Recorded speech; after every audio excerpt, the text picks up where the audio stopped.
नमस्कार, स्वागत है आपका जनता टीवी में। मैं हूं आपके साथ सचिन चौहान। नेपाल संसदीय समिति के 11 सदस्यीय प्रतिनिधिमंडल ने मुख्यमंत्री योगी आदित्यनाथ से मुलाकात की है और आपको बता दें कि मुलाकात राजकिशोर यादव की अध्यक्षता में हुई है और इस दौरान मुख्यमंत्री ने क्या कुछ कहा वो सुन लेते हैं। नेपाल के टूरिज्म और भारत और नेपाल के संबंधों को आगे बढ़ाने की दिशा से और मजबूत और सुदृढ़ बनाने के लिए क्या कुछ प्रयास हो सकते हैं, इसके लिए आप लोगों का वर्तमान में भारत का जो दौरा है उसी क्रम में आप उत्तर प्रदेश आए हैं। मैं आपका और आपके पूरे प्रतिनिधिमंडल का हृदय से स्वागत करता हूं। मेरे लिए यह आपका दौरा और भी महत्वपूर्ण इसलिए हो जाता है, एक भारत और नेपाल के प्राचीन संबंध और राजनीतिक दायरे से आगे सांस्कृतिक और आध्यात्मिक संबंधों को जोड़ता है। भारत और नेपाल की जब हम बात करते हैं तो ये दो शरीर हैं, लेकिन आत्मा दोनों में एक निवास करती है। दोनों की एक सांझी परंपरा है, एक विरासत है, एक धाम है और आत्मीयता भी एक दूसरे के साथ उसी रूप में है। त्रेता युग से चले आ रहे संबंध आज भी उसी प्रकार से चले आ रहे हैं। हजारों वर्ष पहले आज भी रोटी बेटी का संबंध आज भी जुड़ा हुआ है। इस संबंध को और मजबूत करना यह हर भारतवासी का भी और हर नेपाल के वासी का भी दायित्व बनता है कि हम इस दायित्व को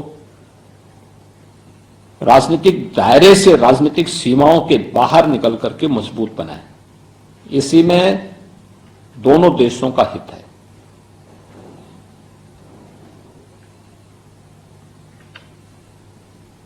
नेपाल के पास एक अवसर है कि भारत की प्रगति को अपनी समृद्धि के साथ जोड़ करके आगे बढ़े। हमारे यहां प्रधानमंत्री मोदी जी का जो विजिट नेपाल में हुआ था, उस समय उन्होंने बहुत सारी चीजों को आगे बढ़ाया था। खासतौर पर बाबा विश्वनाथ धाम काशी से पशुपतिनाथ को आपस में जोड़ने के लिए सिस्टर सिटी के रूप में अयोध्या, जनकपुर को, काठमांडू और काशी को, ये प्रयास आगे बढ़े थे। बीच में संभवतः वो जो गति आनी चाहिए थी वो आगे बढ़ नहीं पाई होगी, लेकिन उसको बढ़ाने की आवश्यकता है। देखिए, नेपाल के लिए एक अवसर है जिसमें ट्रेड के लिए भी, टूरिज्म के लिए भी और टेक्नोलॉजी के लिए भी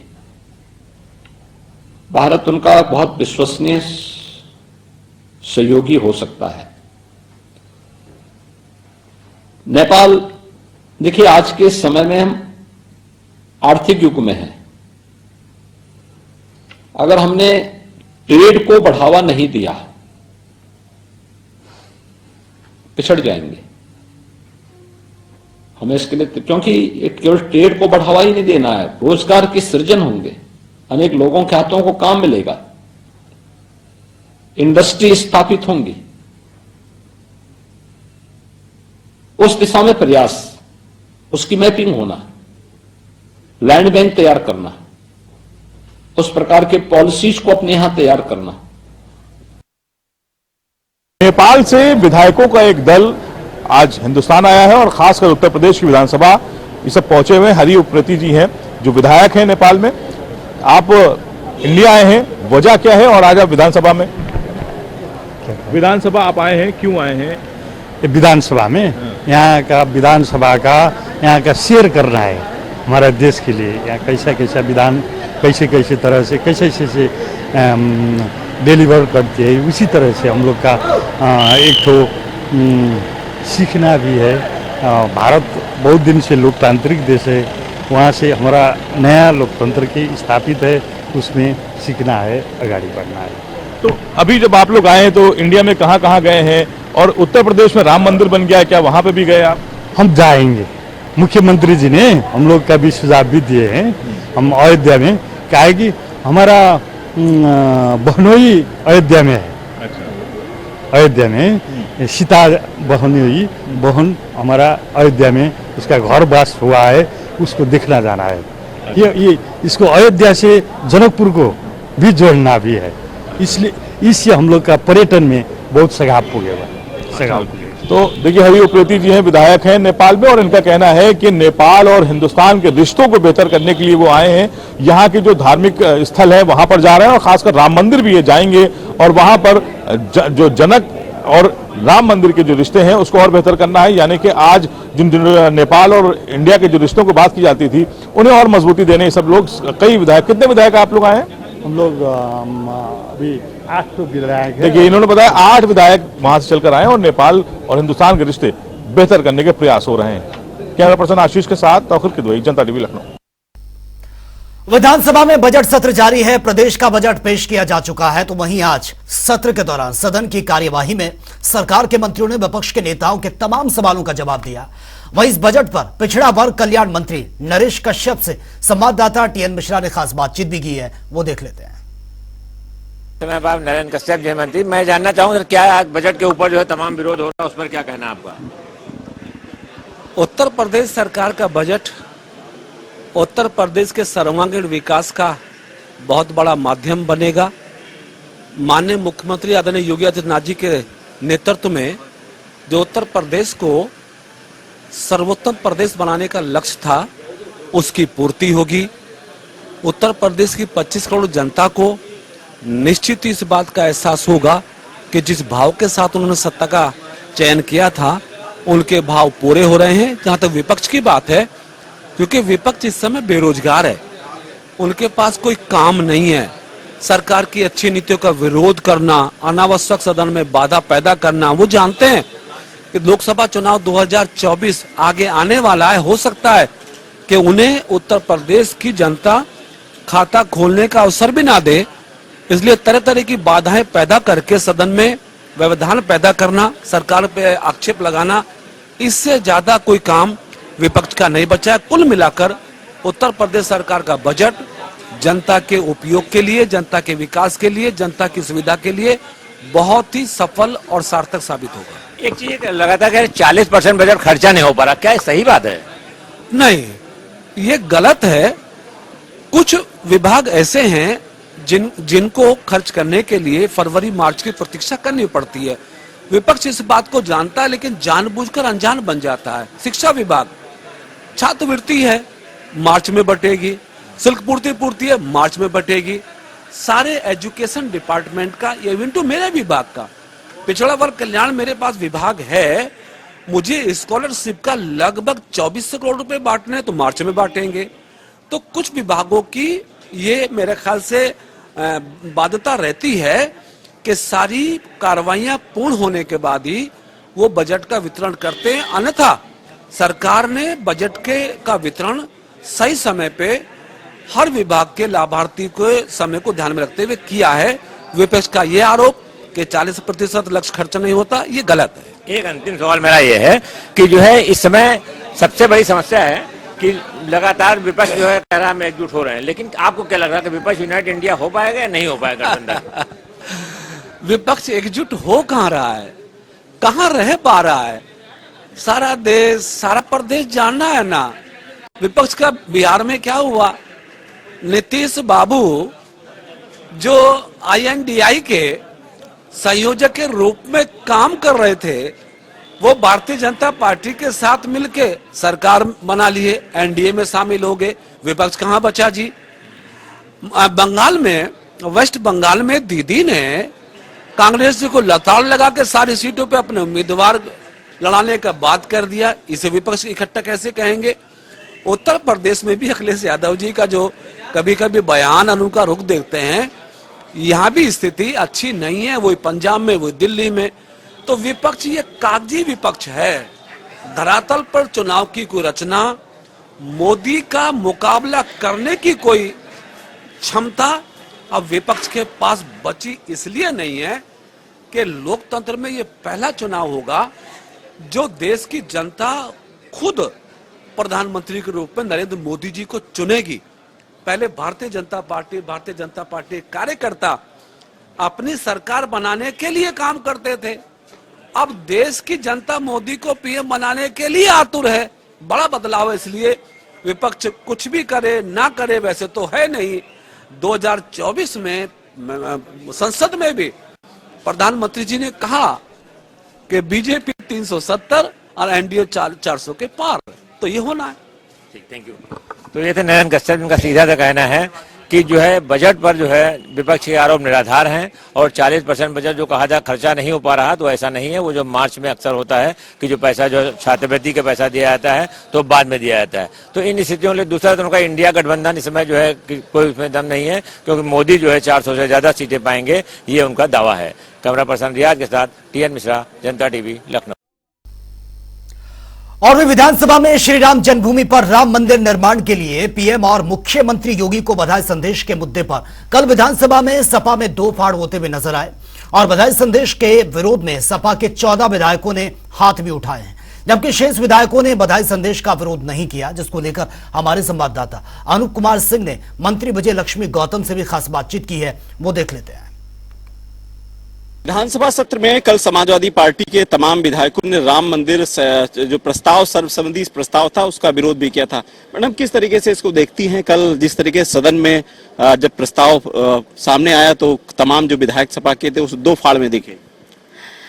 अब जिनकी राम में आस्था नहीं है, हाँ, तो वो तो पहले से ही विरोध जता रहे थे। पहले से ही उनकी जब सरकारें थी तो हमारे कार सेवकों की इतनी सरजू लाल हो गई थी, इतनी ज्यादा गोली मरवा कहते थे। उनकी तो राम भक्ति है नहीं, वो दिखना क्या है वो है ही, जनता जान रही है। जहाँ पे 500 सालों बाद हमारे राम लला अपने कैंप से निकल करके जिनकी प्राण प्रतिष्ठा हुई अपने अयोध्या धाम में, अपने जन्मस्थली पे, तो पूरा जहाँ देश गौरवान्वित हो रहा है, पूरा विश्व गौरवान्वित हो रहा है, वहाँ पे ये सारी चीजें भूल करके कल होना चाहिए था। लेकिन ये दुर्भाग्य है उनका कि रामलला के इस अभूतपूर्व दिव्य प्राण प्रतिष्ठा के बारे में जब ये चर्चा हुई, बात हुई, सहमति जताने की बात आई, तो यहाँ सदन में भी नहीं जताए और ऐसे भी नहीं जता रहे हैं। तो उनकी ऐसी जिसकी भावना रही जैसी, प्रभु मुहूर्त देखी तिन तैसी, उनका बस वही है।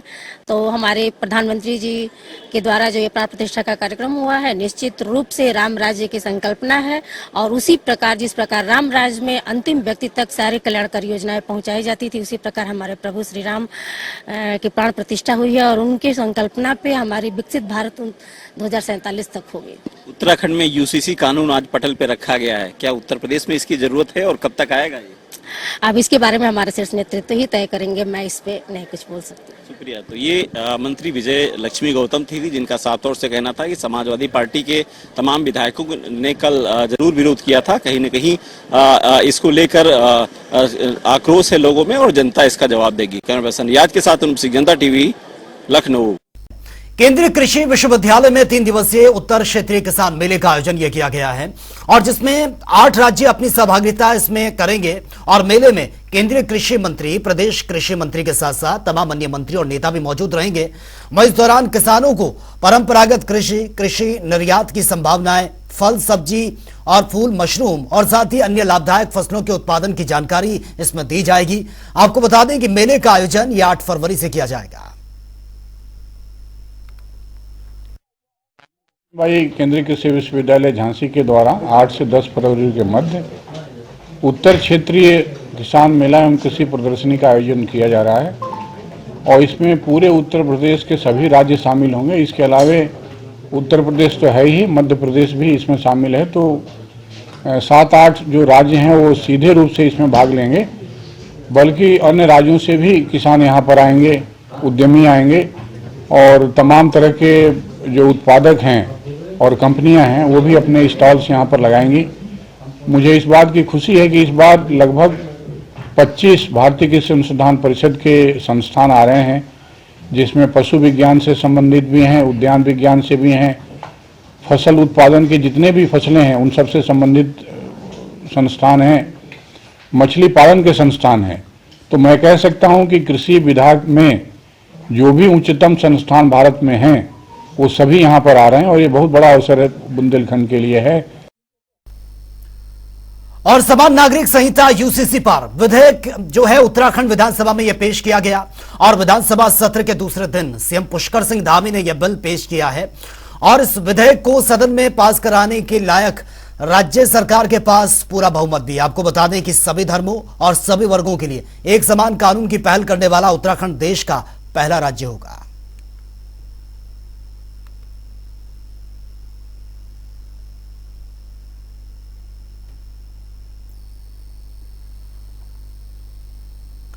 उत्तराखंड विधानसभा सत्र में यूसीसी बिल ये पेश हो गया है। साथ ही कल यूपी विधानसभा सत्र में श्री राम जन्मभूमि पर राम मंदिर निर्माण के लिए बधाई संदेश के मुद्दे पर विधानसभा में सपा में दो फाड़ होते हुए भी नजर आए हैं और इन सभी मुद्दों पर हमारे संवाददाता कांग्रेस नेता आराधना मोना मिश्रा से खास बातचीत ये की गई है, ये देख लेते हैं।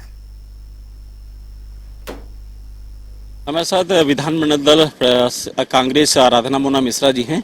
यूसीसी का कानून उत्तराखंड में आज पेश हुआ सदन में, किस तरीके से देखती हैं और उत्तर प्रदेश में क्या इसकी जरूरत है? देखिए, यूसीसी का जो बिल आया है इसका जरूर से उत्तराखंड ने अपने सदन में रखा है, पर अभी हम लोग के समक्ष नहीं आया है क्योंकि ये एक बहुत ही महत्वपूर्ण और संवेदनशील बिल है।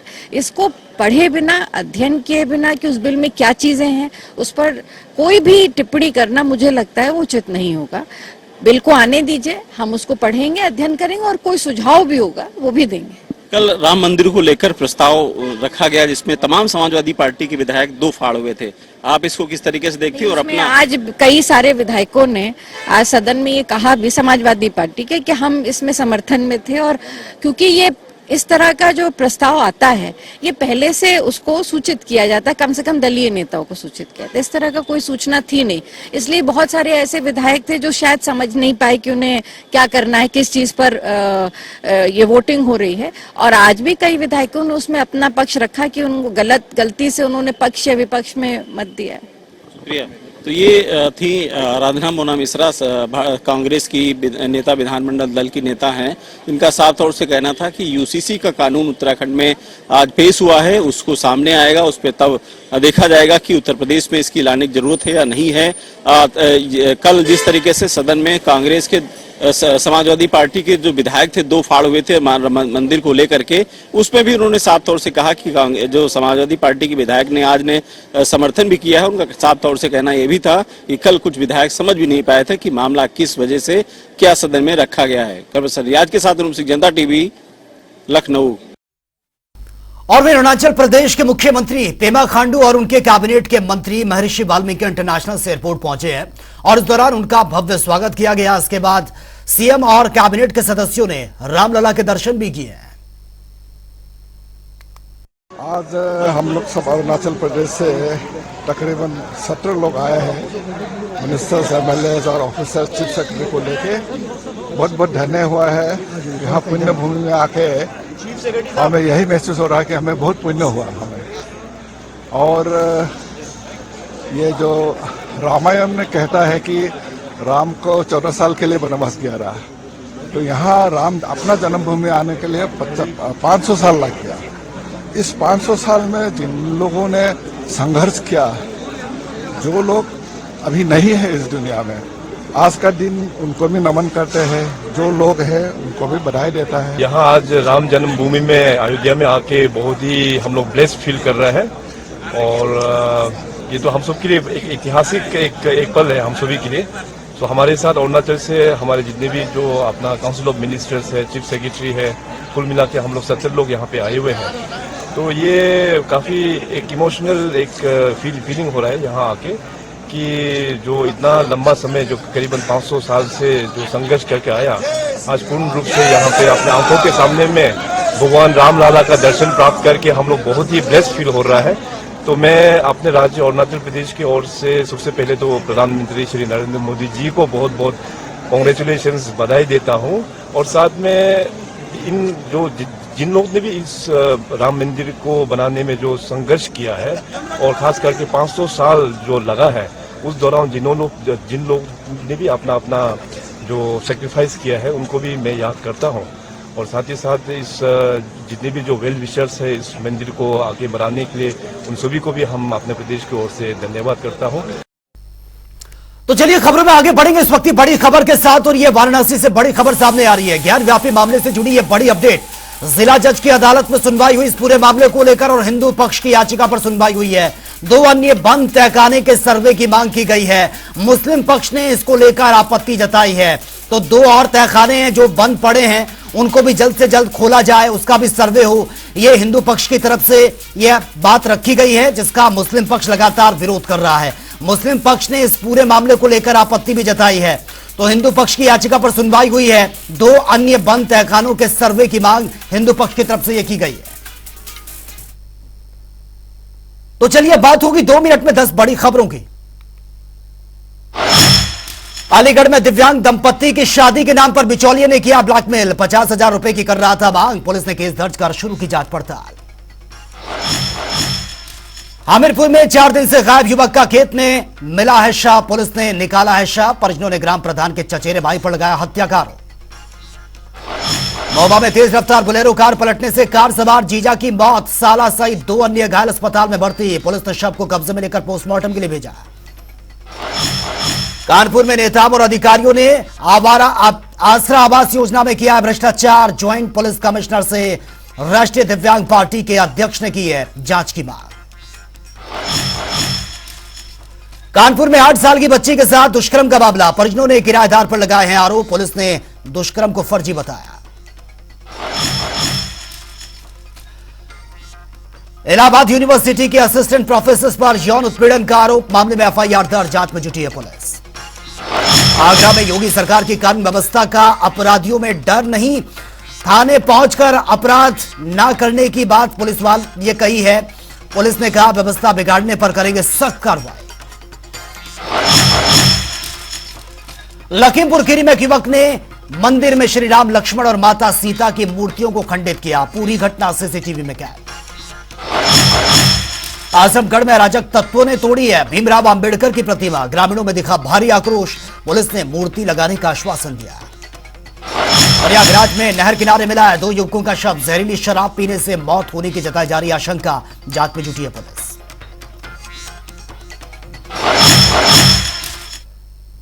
तो फिलहाल इस बुलेटिन में मेरे साथ इतना ही, लेकिन तमाम खबरों के लिए आप बने रहिए जनता टीवी के साथ। नमस्कार।